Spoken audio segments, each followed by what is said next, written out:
Hello, hope everybody's having an amazing Thursday. Today, go ahead and go to Common Lit. The poem today is Stopping by Woods on a Snowy Evening by Robert Frost. All right, let's take a look at that.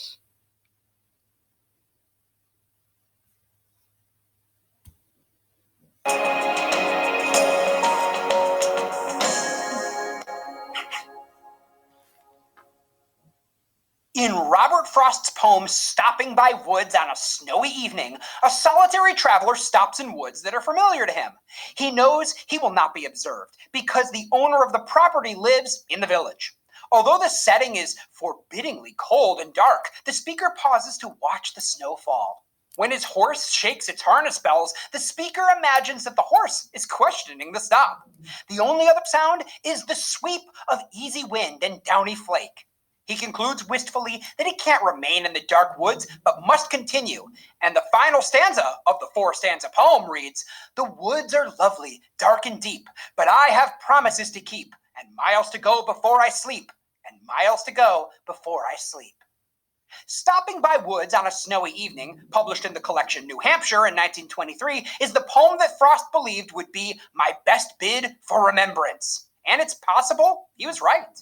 The poem is an interior monologue, and the speaker, like so many of Frost's speakers, is of two minds. He's both a dreamer drawn to the woods and a man of practical concerns.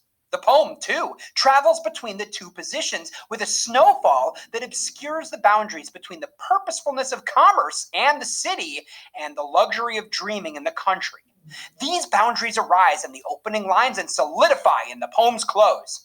As for the technical details, the rhyme scheme is AABA, BBCB, CCDC, DDDD. The end rhyme of the third line in each stanza is repeated in the first, second, and fourth line of the next, propelling the reader forward until the last stanza is reached. The unexpected repetition in the last two lines seems to bridge the gap between dreaming and responsibility. The first repetition is almost a reminder to the dawdling speaker, and the second, a statement of resolve.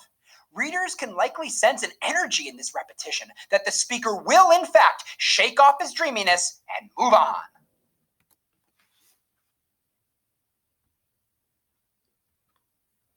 All right, we'll go ahead and do the guided questions and the assessment questions.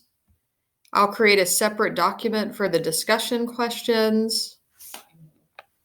Number 1, what are some phrases or associations we use to connote or represent death? What does Frost utilize in this poem? Cite evidence from this text, your own experience, and other literature, art, or history in your answer. Number 2, in the context of this poem, how do people face death? Cite evidence from this text, your own experience, and other literature, art, or history in your answer.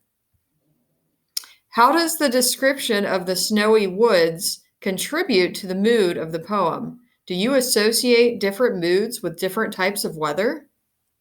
All right, hope everybody has an amazing day, and we will see you tomorrow.